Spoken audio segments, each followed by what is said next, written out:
Se acuerda. Tiene la palabra el diputado Felipe Arboe. Muchas gracias, señor presidente. Permítame en primer lugar leer algunos artículos que creo que pueden aportar a tener un punto de partida necesario para analizar con objetividad y con absoluta claridad la involución que ha sufrido este proyecto. Artículo primero. Las disposiciones de esta ley tienen por objeto prevenir y eliminar toda discriminación arbitraria que se ejerza contra cualquier persona que suprime o menoscabe los derechos y libertades consagrados en la Constitución Política de la República y en los tratados internacionales en que Chile sea parte. Artículo primero. Propósito de esta ley. Esta ley tiene por objetivo fundamental instaurar un mecanismo judicial que permita restablecer eficazmente el imperio del derecho toda vez que se cometa un acto de discriminación arbitraria. Como verá, señor presidente, entre el artículo primero, que encabezaba el proyecto despachado por esta Cámara el año 2005, y el que nos devuelve el Senado luego de 6 años de reflexión, existen no solo diferencias semánticas, diferencias estructurales en la concepción del derecho. Las divergencias son de fondo, porque tanto la concepción como el espíritu que fundan la redacción son completamente diversas.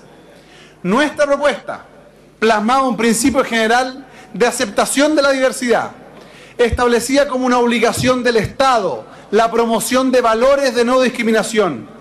Dicha norma contemplaba la obligación del Estado de prevenir, es decir, de evitar que los hechos discriminatorios se produjeran, a fin de garantizar a los ciudadanos, a todos los ciudadanos, el legítimo derecho a disentir o a expresarse de manera diversa, sean sus convicciones ideológicas, religiosas, orientación sexual o formas de reunirse o simplemente de vestirse.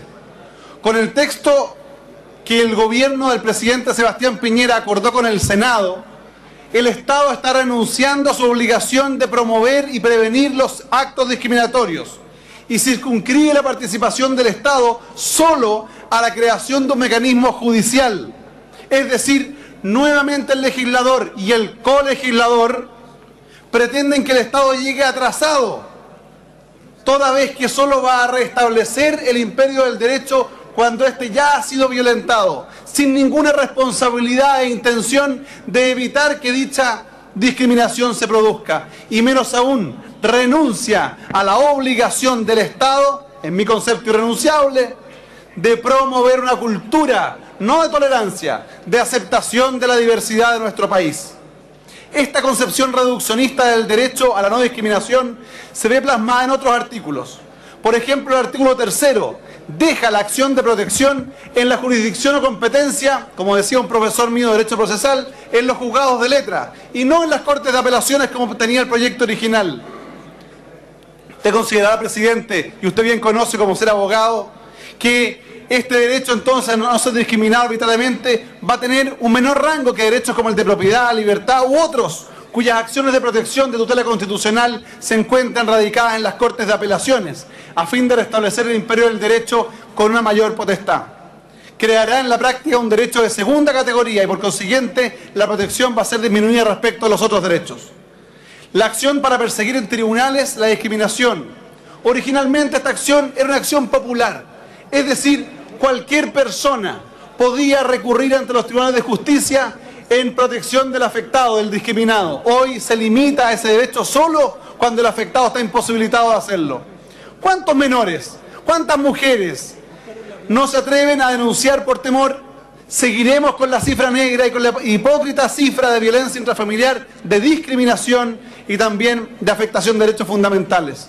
Un nuevo desacierto del Senado luego de 6 años de reflexión, presidente. El artículo 7º reemplaza el original artículo 5º, inciso segundo del proyecto, que consagraba la facultad judicial, escuche presidente, de decretar una orden de no innovar cuando era necesaria la interrupción de esta discriminación. Se termina con eso y solo se mantiene la suspensión provisional. Resulta incomprensible que el gobierno y el Senado hayan eliminado la posibilidad del afectado para exigir el derecho a una indemnización. No se trata aquí solo de subirle las multas. El afectado tiene el legítimo derecho de ser reparado cuando ha sido afectado. No cuando él dice que ha sido afectado, sino cuando la sentencia judicial señala que ha habido una afectación de un derecho fundamental.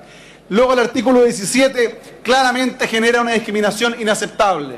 El solo hecho de excluir la acepción identidad de género del artículo 17 establece finalmente que un joven de una orientación sexual diversa podría estar protegido de una agravante responsabilidad penal en el evento de ser víctima de un delito, pero si pertenece a la comunidad trans no lo sería.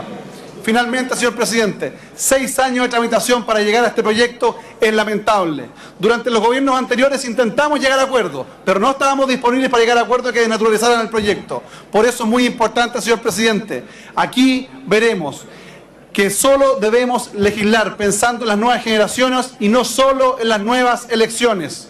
Aquí veremos quienes quieren una ley para un aplauso de corto plazo, pero sin efecto real, y quienes queremos que se mejore el texto para contar con una norma que nos proteja de aquellos que intentan imponer su visión y sus propios cánones como ideales, como absolutos en una sociedad que nos debemos reconocer como diversos. He dicho, señor presidente. Muchas gracias, diputado Arbúe. Hasta por 3 minutos le doy la palabra.